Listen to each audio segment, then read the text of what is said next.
Assassinatos são tão antigos quanto o próprio tempo. Assim como a busca para encontrar os assassinos. Mas quando a investigação encontra a ciência, novas ferramentas forenses nascem.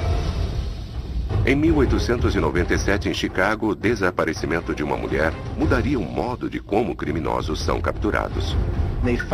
Eles encontraram pequenos fragmentos de osso. A questão era, eram ossos de animal ou humanos? O avanço na época?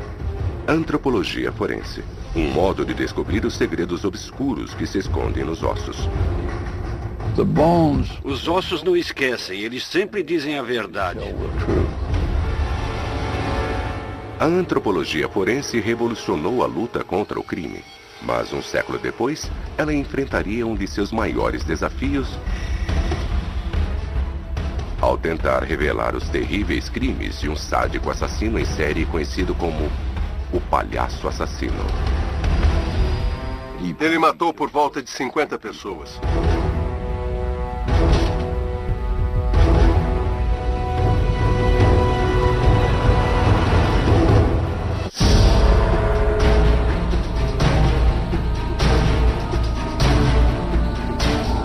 Laboratório Forense. Antropologia. Norwood Park Township, Illinois, 1978.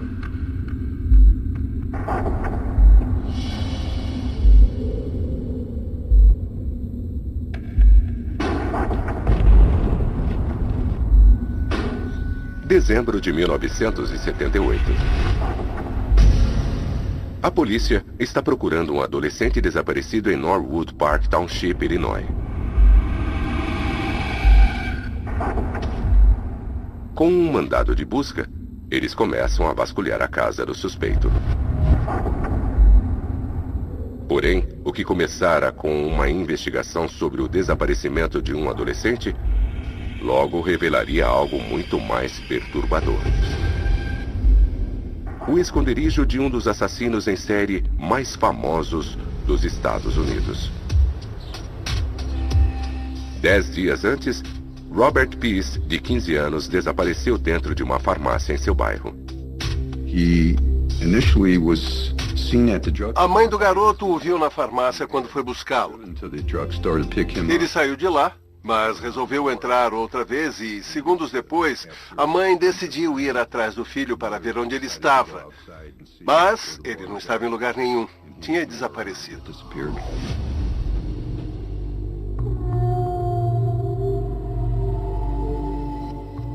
Mais cedo naquele mesmo dia, testemunhas disseram ter visto o garoto conversando com um empreiteiro local chamado John Wayne Gacy.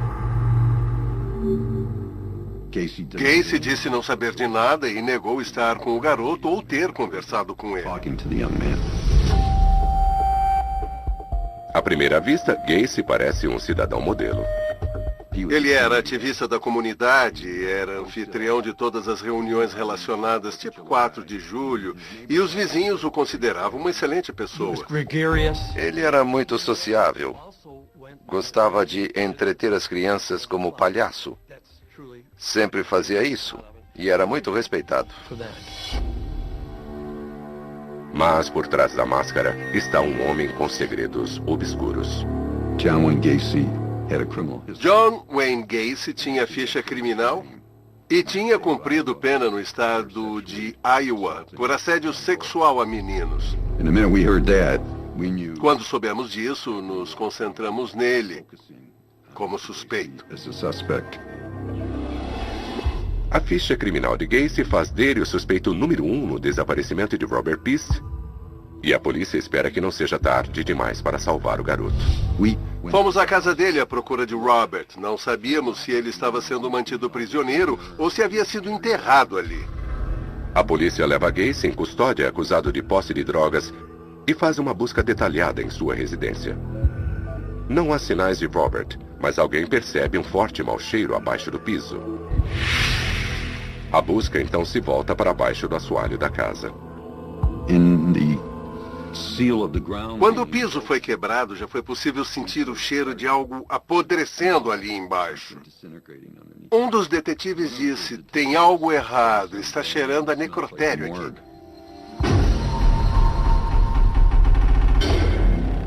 A polícia se prepara para encontrar o corpo do menino desaparecido.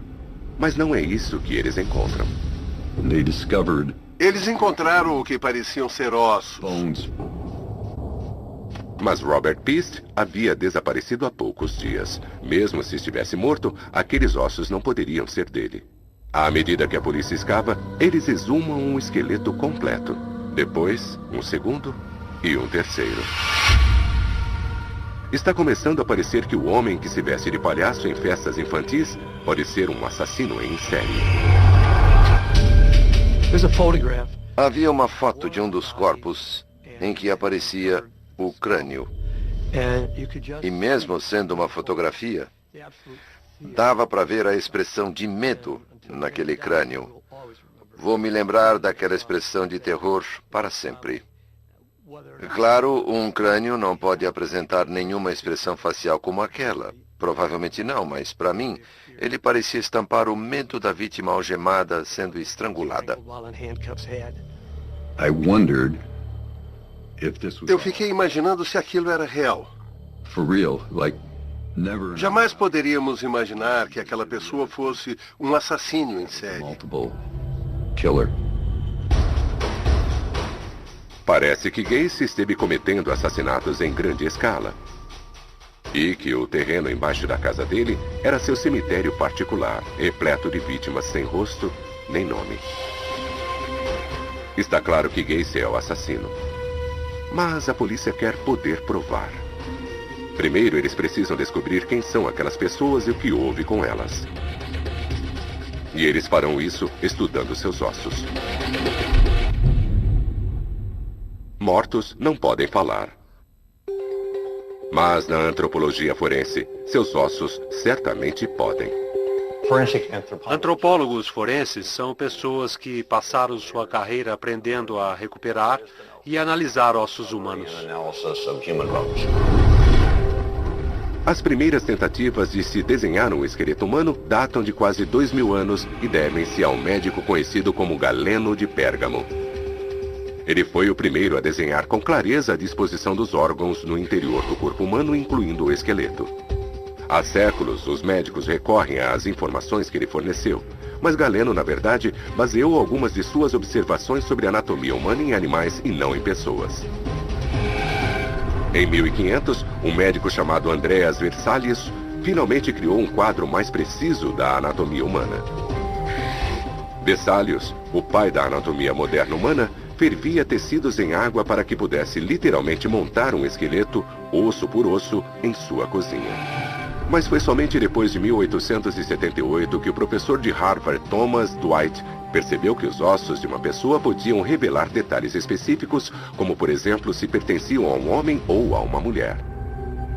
No final do século XIX, esse conhecimento cada vez maior ajudaria a resolver um crime pela primeira vez. Maio de 1897, a polícia de Chicago é informada sobre o desaparecimento de uma mulher chamada Louisa Luitgert. O marido de Louisa é Adolfo Luitgert, mais conhecido como o Rei das Salsichas de Chicago. Adolf Lutger era dono de uma das principais fábricas de salsichas de Chicago, e sua fábrica ficava ao lado da casa dele em Diversey Boulevard, Chicago. O capitão da polícia de Chicago, Herman Schuttler, e uma equipe de detetives pressionam Luitgert sobre o desaparecimento de sua esposa, mas ele parece estranhamente calmo com relação ao assunto. Ele sugeriu que talvez ela tivesse saído de casa para visitar alguns primos e outros parentes. A polícia suspeitou de Adolf Lutger desde o princípio. Lembraram até que 1 ou 2 anos antes ele tinha ido à delegacia informar sobre o desaparecimento de um de seus cães, mas não fez o mesmo com relação ao desaparecimento da esposa. A polícia achou aquilo muito estranho. Mas o capitão Schuttler precisa mais do que apenas seu instinto para fazer uma acusação. Ele interroga os funcionários da fábrica, imaginando se eles teriam visto algo em comum. E a resposta foi sim. Antes de Louisa ser dada como desaparecida, eles disseram que Luitgert começou a trabalhar exageradamente.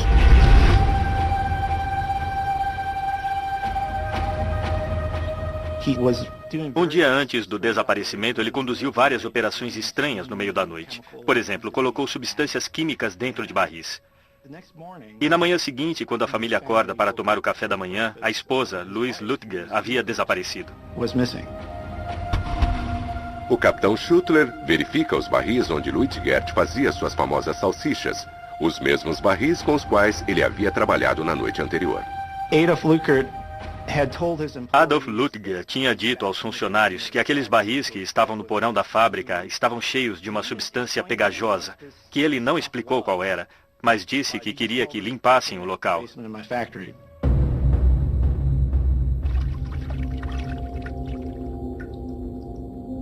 Mas ainda tinha sobrado um pouco daquele líquido misterioso marrom avermelhado no fundo do barril.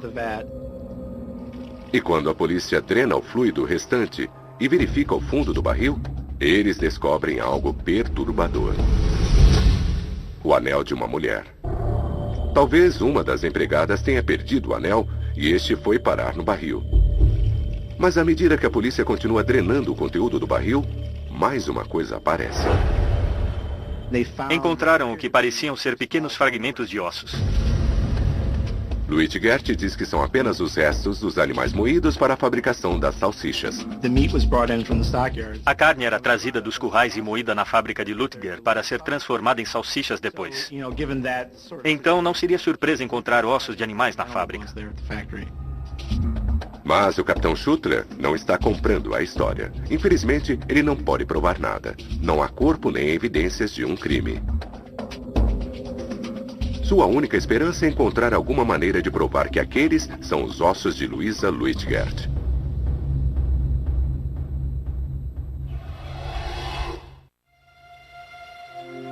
Na Chicago do século XIX, o desaparecimento de uma mulher levanta uma questão importante.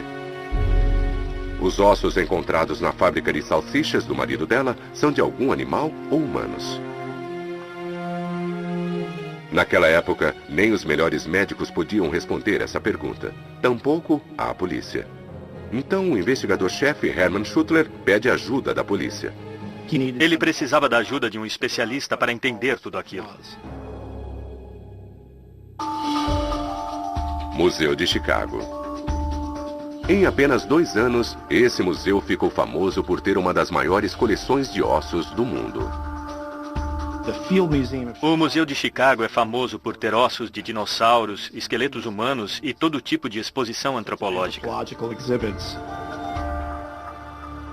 Nesses salões consagrados, trabalha um cientista nada convencional.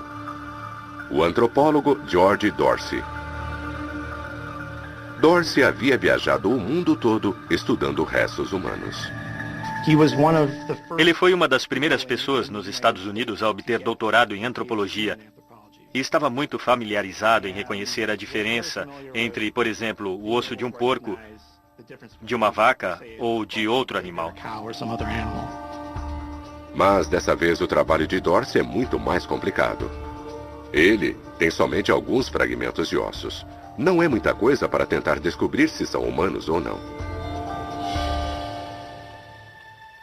O antropólogo forense Douglas Jubilaker, do Museu de História Natural do Instituto Smithsonian, trabalhou para o FBI durante mais de 3 décadas e sabe o que Dorsey estava enfrentando.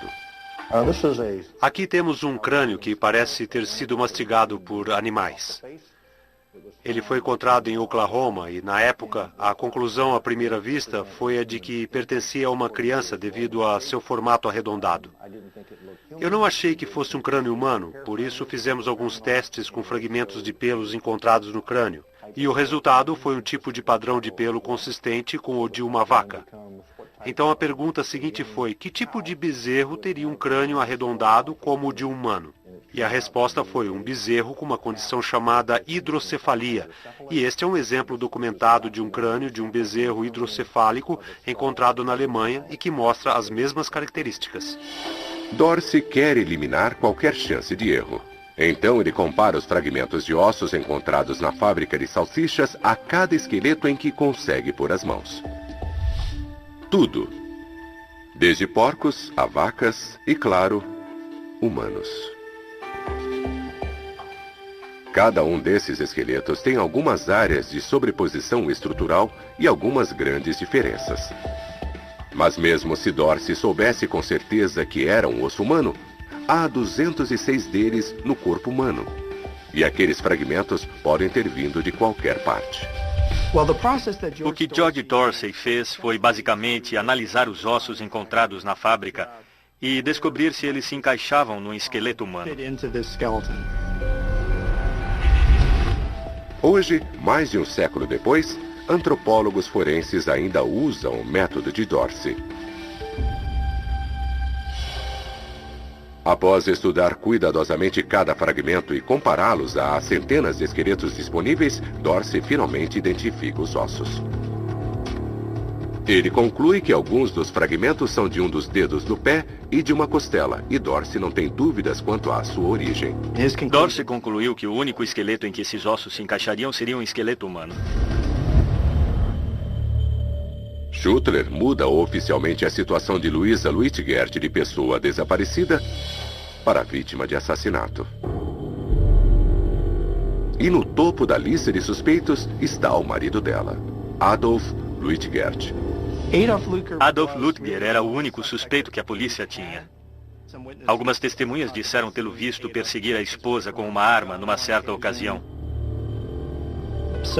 O que deu certa credibilidade à ideia de que ele possa ter perdido a cabeça e finalmente matado a esposa.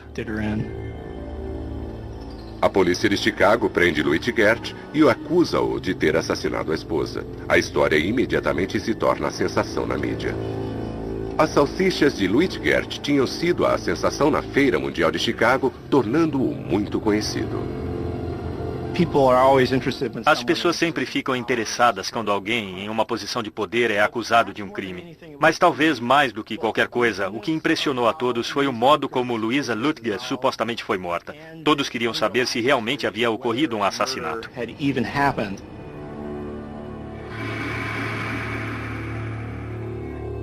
É um caso de assassinato sem corpo e sem testemunha ocular. Pela primeira vez, os promotores esperam que alguns fragmentos de ossos sejam suficientes para capturar um assassino de sangue frio. Um século mais tarde, em 1978, a polícia no caso John Wayne Gacy já conseguiu provar que houve mais de um assassinato. Agora eles só querem descobrir quem foi morto e como isso aconteceu. Tudo começa com os ossos. A única coisa que restou das 3 vítimas encontradas embaixo da casa de John Wayne Gacy. Minha reação foi de surpresa. Tipo, o que descobrimos aqui? Eu nunca tinha visto nada igual. Na época, para ser honesto, aquilo foi demais para mim.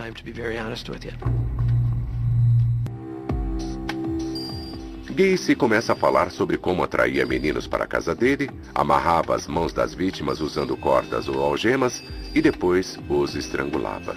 Mas ele é evasivo. Ele não vai admitir quantas vítimas tiveram seu fim ali, nem quem eram elas. Gacy só nos disse coisas que ele queria que soubéssemos. Disse que nunca poderíamos provar sua culpa porque havia construído sua casa em cima de um cemitério indígena. Essa era a parte da defesa dele. Acho que ele realmente acreditava que não poderíamos provar nada. Mas a ciência forense havia avançado muito desde a época do rei das salsichas. No final dos anos 70, antropólogos forenses já são capazes de fazer mais do que apenas distinguir os ossos de um animal dos de uma pessoa.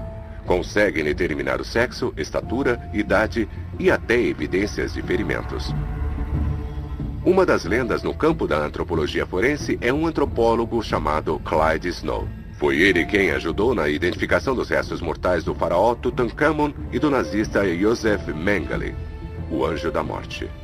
Mas agora, ele irá enfrentar o maior desafio de sua vida, dar um nome e um rosto aos ossos encontrados embaixo da casa de John Wayne Gacy. E esse é apenas o começo. Hoje a polícia encontrou mais 4 corpos na casa de John Wayne Gacy. A cada dia que passa, um médico legista anuncia a descoberta de mais esqueletos. O buraco no assoalho da casa de Gacy ficou literalmente maior. Os dias ficaram mais longos e o crime pareceu ter se tornado muito mais grave. São necessários 2 meses para que seja feita uma escavação completa. O total de corpos encontrados soma 29 vítimas. A polícia agora tem evidências mais do que suficientes para prender Gacy para sempre, mas eles ainda estão tentando juntar as peças do quebra-cabeça mortal. Aquela foi a primeira vez em que antropólogos forenses foram chamados para examinar uma quantidade tão grande de vítimas em um único caso. O número de vítimas é tão grande que a identificação de todas elas poderá levar meses, até anos. Então, primeiro, a polícia quer ter uma visão geral dos crimes de Gacy e ver se há uma linha comum entre eles. O Dr. Snow volta sua atenção aos ossos e começa com a mais básica pergunta de identificação. Quantos anos tinham as vítimas quando morreram? Para saber a idade de uma pessoa ao morrer, os antropólogos forenses analisam o tamanho dos ossos. Isso lhes dá algumas pistas com relação à idade. Neste exemplo, é possível ver a diferença de tamanho entre a tíbia de uma criança e a de um adulto. Podemos perceber também que a cápsula óssea na extremidade do osso de uma criança em crescimento fica separada do osso em si. À medida que o osso vai crescendo, essa cápsula vai crescendo com ele, até que os dois se fundem e aí o osso fica com essa aparência. Isso é de conhecimento geral dos antropólogos forenses de hoje. Mas foram necessários mais de 60 anos de pesquisa depois do caso Luitgert para se determinar os padrões de crescimento de ossos individuais. Quando os ossos se fundem, isso significa que eles pararam de crescer. Mas cada osso para de crescer numa certa época da vida. Os ossos das mãos e dos pés param de crescer por volta dos 15 anos. O fêmur, aproximadamente aos 17, e a clavícula é o último osso que para de crescer, aproximadamente quando a pessoa chega aos 28 anos de idade. Quando Snow verifica os ossos da clavícula dos esqueletos encontrados embaixo da casa de Gacy, ele percebe que nenhum deles está totalmente fundido. As primeiras peças da identificação do quebra-cabeça começam a se encaixar. Todas as vítimas tinham menos de 30 anos. A próxima pergunta é: qual era o sexo dos alvos de Gacy? Primeiro, o Dr. Snow vai se concentrar no tamanho e formato do fêmur. A cabeça do fêmur, a parte que se encaixa na pelvis, tende a ser muito maior nos homens do que nas mulheres. Esse é um forte indicador para dizer se um esqueleto é de um homem ou de uma mulher. Antropólogos forenses também podem analisar outros ossos à procura de pistas, como a pelvis. As mulheres geralmente têm a pelvis mais larga e arredondada para favorecer o parto. E não apenas a pelvis. Também há diferenças, principalmente em adultos, no crânio. Os homens, por exemplo, têm essa região da testa bem mais protuberante. E também tem um grande processo mastoide, essa protuberância bem atrás da orelha. E outras várias diferenças, enquanto que o esqueleto das mulheres é mais sutil, mais delicado. A polícia recupera esqueletos completos. Agora o Dr. Snow tem marcadores suficientes para confirmar o sexo de cada uma das vítimas. Baseado nesses ossos, o quadro geral das vítimas de Gacy fica bem mais claro. Eles não são somente jovens, são todos homens, como o menino que desapareceu na farmácia. Agora, o Dr. Snow procura pistas que lhe digam a origem das vítimas. Características étnicas são menos conclusivas do que as que mostram sexo ou a idade, mas oferecem algumas pistas também. Essas diferenças são refletidas nos ossos da face. Snow nota que esses crânios dividem muitas características similares. Nariz estreito e triangular, mandíbulas protuberantes e maçãs do rosto não muito pronunciadas. São todos sinais que classificam os esqueletos como caucasianos. A polícia agora acredita que todos os restos encontrados na casa de John Wayne Gacy são de jovens brancos adolescentes ou no final da adolescência. E tem certeza de que esse não é nenhum cemitério indígena. Os 29 corpos embaixo dessa casa foram deixados aqui há poucos anos. Mas quem eram eles? E de onde vieram? O palhaço assassino John Wayne Gacy não vai dizer. Então a polícia volta aos ossos para encontrar as respostas. Os investigadores encontraram 9 corpos em 3 dias de buscas na casa de John Wayne Gacy, em Chicago. Eles esperam encontrar pelo menos mais 4 corpos por dia até o fim de semana. Usando apenas os ossos encontrados na casa de John Wayne Gacy, o antropólogo forense Clyde Snow cria um perfil do alvo de escolha do assassino em série. Jovens, brancos e do sexo masculino. Mas quem são essas vítimas? A família delas está em algum lugar esperando notícias. Então a polícia vai tentar encontrar mais respostas pedindo que o Dr. Snow volte a analisar os ossos. Os ossos não esquecem e sempre dizem a verdade. Quando eles falam conosco e contam suas histórias, algumas delas são muito lacônicas. Às vezes não conseguimos muitas informações a partir de um esqueleto, mas às vezes eles são como as pessoas. Você não consegue fazê-los parar de falar. No tribunal, os promotores pretendem provar exatamente como Gacy matou suas vítimas. Gacy admitiu ter estrangulado algumas delas, mas ele não é exatamente uma testemunha crível. Então o Dr. Snow verifica um osso específico no pescoço. Um osso que geralmente controla o movimento da língua. Este osso, no formato de uma pequena ferradura, fica na garganta. Ele se chama hioide. O hioide quase sempre sofre fraturas durante um estrangulamento em que o agressor usa as mãos. Ele também pode ser fraturado por golpes, ocasionalmente, ou mesmo por enforcamento. Mas está mais associado com estrangulamentos em que o agressor usa as mãos. Baseado no que encontra no hioide da maioria dos esqueletos, Snow consegue confirmar, sem sombra de dúvida, o terrível método de assassinato de Gacy.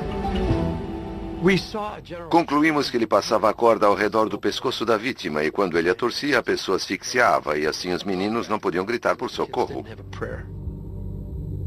O osso hioide fraturado confirma que muitas das vítimas de Gacy foram estranguladas, mas a polícia ainda não tem ideia de quem são elas. Nos arquivos da polícia de Chicago constam vários nomes de pessoas desaparecidas, e algumas das vítimas de Gacy podem ser de outras cidades. Felizmente, o trabalho de Snow já tinha ajudado a polícia a estreitar a busca para alguns possíveis candidatos. Eles compararam as informações com o perfil de pessoas desaparecidas, e isso nos levou a uma eventual identificação positiva dos candidatos. A polícia está recebendo centenas de telefonemas de todo o país, de pessoas que queriam saber se o filho desaparecido ou irmão foi identificado entre os mortos. Este seria um processo longo e lento.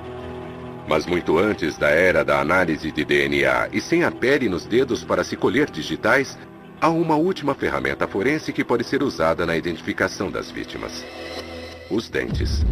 Como os ossos, os dentes podem revelar uma riqueza de informações, incluindo a idade. Os padrões de erupção dos dentes e o desgaste podem claramente mostrar a idade de uma pessoa.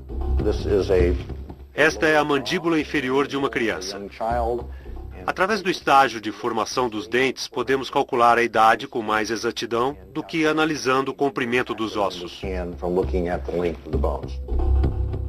Especialistas, chamados odontologistas forenses, também podem dizer a partir de certos tipos de erosão nos dentes se a pessoa era fumante.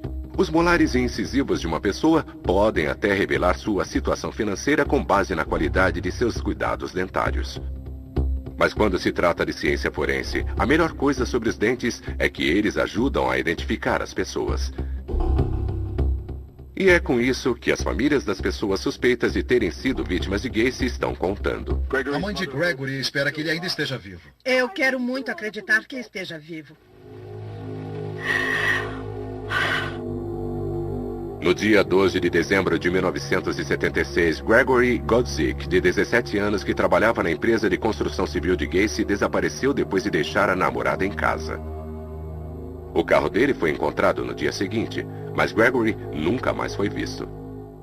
Se os pais suspeitassem de que seu filho poderia ter sido vítima de Gacy, eles teriam trazido o histórico dentário fornecido pelo dentista para o necrotério para fazer comparações. Aquele era um processo difícil e monótono. Com 29 corpos para serem identificados, a polícia tem um longo trabalho à frente. E nem todas as vítimas têm registros dentários para serem comparados. Depois de 6 semanas, mais ou menos, tínhamos identificado menos da metade dos corpos. E Gregory Godzik, de 17 anos, é um deles. Acabando com a esperança da mãe que rezava para que ele ainda estivesse vivo.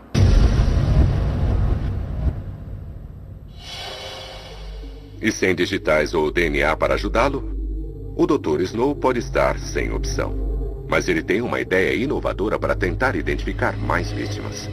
Snow e uma artista forense chamada Betty Gatliff foram pioneiros nos esforços de reconstrução de faces, o que os permitiu ver a aparência das vítimas quando ainda estavam vivas. Snow e Gatliff começaram a usar a reconstrução facial nos anos 60 para identificar vítimas de acidentes aéreos. Mas na época dos assassinatos de Gacy, esse método estava sendo aperfeiçoado.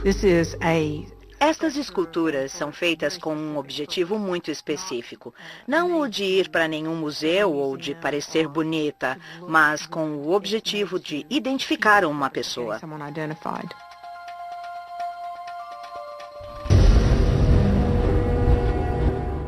Cada crânio guarda pistas sobre como era o rosto ao redor dele, onde ficavam os olhos e a disposição de características como nariz e boca. O rosto de cada pessoa tem características únicas e o artista forense precisa recuperar isso para dar início ao reconhecimento de um indivíduo. Esta é a chave. Um dos passos mais importantes no processo é usar ponteiras de vinil para estabelecer a espessura da pele. Elas são aplicadas em vários pontos antropológicos ao redor do rosto.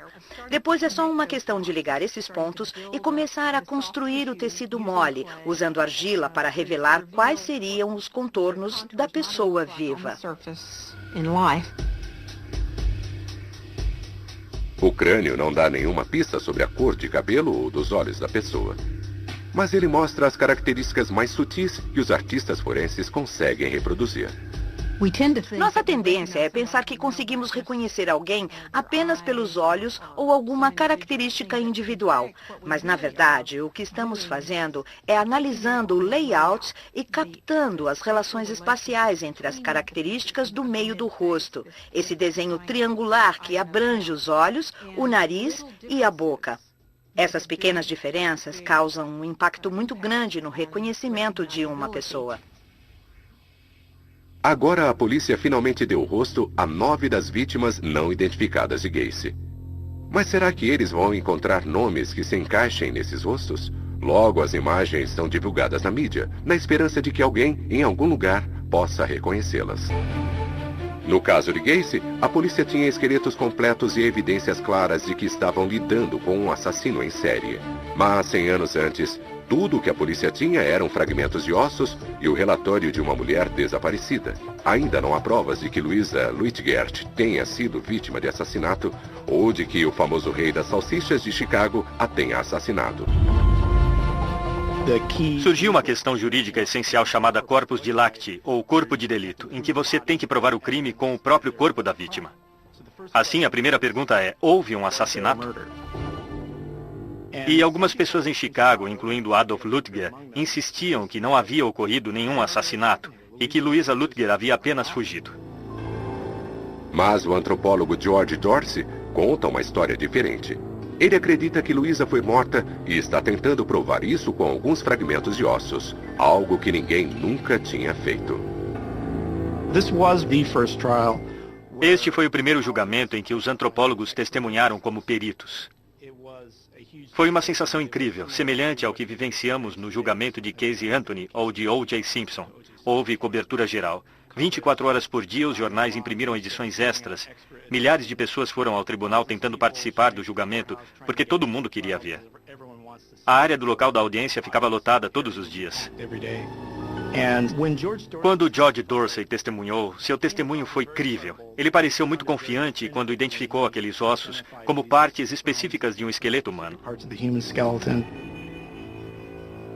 E então Dorsey vai mais longe. Ao comparar o tamanho de todos os ossos, ele notou que a costela e o dedo do pé eram menores em comparação aos mesmos ossos do esqueleto de um homem. Sua conclusão? A de que os ossos são de uma mulher. E Louisa Luitgert era uma pessoa baixa. Os advogados de defesa interrogaram Dorsey, mas não importava o quanto tentasse encontrar um erro na versão dele, ele confirmava tudo. A promotoria fora convincente. Mas eles estavam recorrendo a evidências circunstanciais e a um antropólogo que nunca havia testemunhado em um crime antes.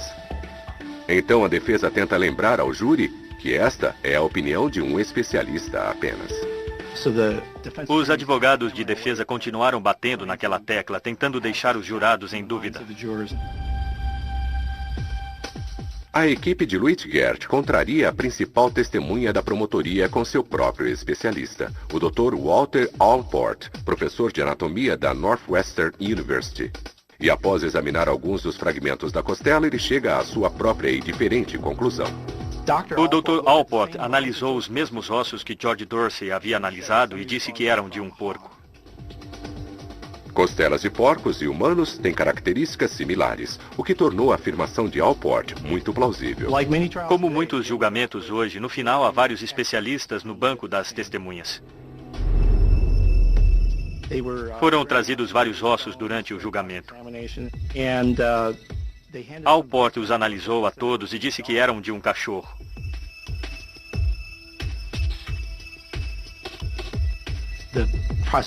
Mas o Ministério Público revelou que, na verdade, os ossos eram de um macaco, o que provocou risos.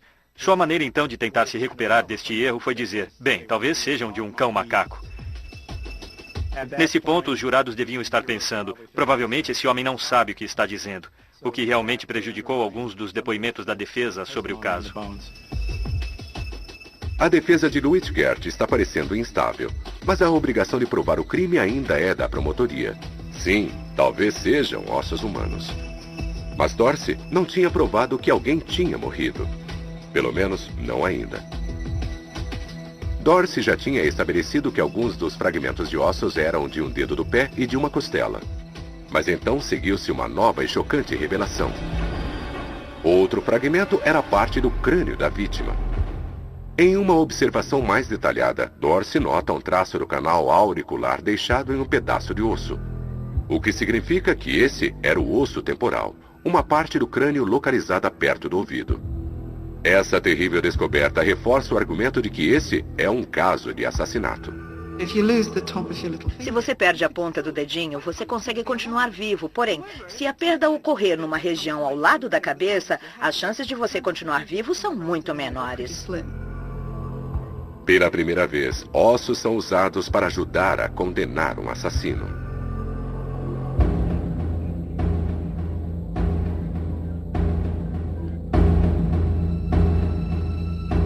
Os 12 jurados o condenaram.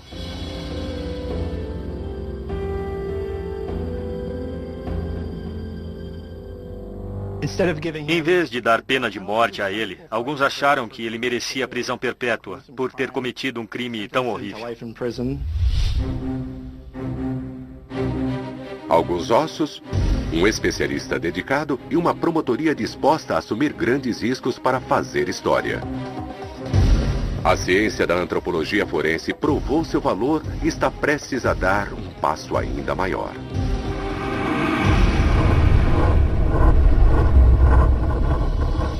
Em 1936, a antropologia forense e a polícia formaram uma parceria oficial quando o FBI foi até o Museu Nacional de História Natural do Instituto Smithsonian pedindo ajuda na resolução de alguns casos complicados de homicídio. Em 1945, a especialização de antropólogos forenses chega ao campo de batalha, ajudando a identificar soldados mortos durante a Segunda Guerra Mundial. E em 1949, os detetives de ossos prendem seu primeiro assassino em série, John George Haig, também conhecido como o assassino da banheira de ácido. E em 1978, a polícia espera que a antropologia forense possa ajudar a resolver o caso do assassino John Wayne Gacy.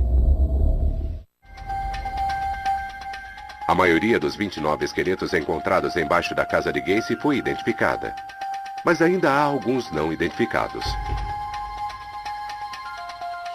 O antropólogo forense Clyde Snow e a artista forense Patty Gatliff usaram os crânios das vítimas para criar reconstruções faciais que pudessem ajudar no reconhecimento pelas famílias. É sua última tentativa. Todas as pistas normais ou métodos de conseguir pistas para uma identificação estavam esgotadas. Finalmente, a polícia consegue uma pista de um dos esqueletos anônimos. Eles identificam um menino de 15 anos chamado Timothy McCoy. Um adolescente do estado de Iowa, Timothy estava voltando para casa depois de uma viagem no Natal em janeiro de 1972, quando desapareceu em um terminal de ônibus de Chicago, a minutos da casa de Gacy. Baseado na data de seu desaparecimento, acredita-se que Timothy McCoy tenha sido a primeira vítima deste assassino. Ao todo, os antropólogos forenses dão nome a mais de 20 das vítimas de Gacy. Em uma virada terrível, a polícia encontra mais 4 cadáveres perto de um rio, que pelas evidências forenses ficou provado serem obra de Gacy, incluindo o corpo de Robert Pist, o menino cujo desaparecimento foi o primeiro a chamar a atenção da polícia para Gacy.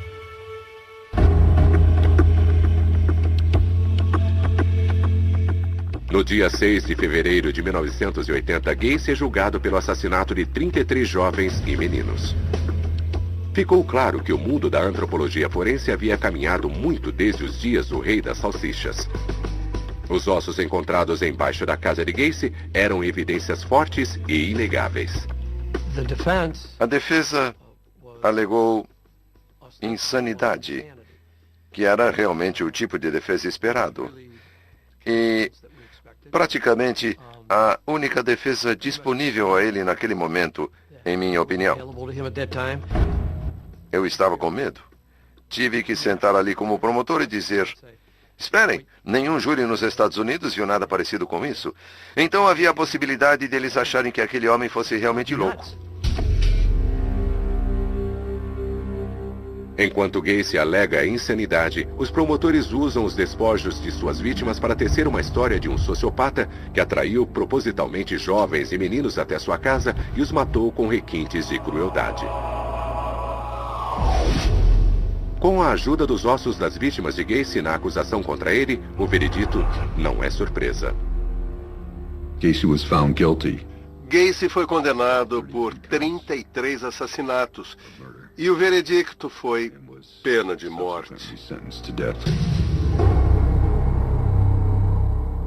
No dia 10 de maio de 1994, Gacy é executado por injeção letal. Hoje, a rua onde ele morava é como qualquer outra. A casa dele foi derrubada e a sepultura em massa foi coberta com um gramado. Mas o legado do caso Gacy vive até hoje, principalmente por ter lançado a antropologia forense no centro das atenções. E esse campo se tornou ainda mais poderoso desde então. Agora, ferramentas de última geração como microscópios potentes estão ajudando os antropólogos forenses a ir muito mais longe do que um dia imaginamos. Essa ciência nos permite olhar dentro dos ossos e tirar informações importantes para muitas áreas de interpretação na antropologia forense, produzindo importantes avanços. A tecnologia com animação digital também permite que antropólogos forenses consigam informações mais detalhadas de antigos ossos. Tenho conseguido digitalizar os elementos fragmentários do crânio e praticamente montá-los usando a entrada de um antropólogo forense para a orientação correta para a obtenção de um crânio virtual. Mas antigamente eu não teria sido capaz de fazer nada para ajudar a colocar um rosto num crânio. A antropologia forense ainda tem menos de 100 anos. Mas os detetives de ossos de hoje estão levando essa ciência a um nível que antes parecia impossível. Resolvendo assassinatos e identificando os mortos usando apenas os ossos da vítima. Versão Marshmallow São Paulo.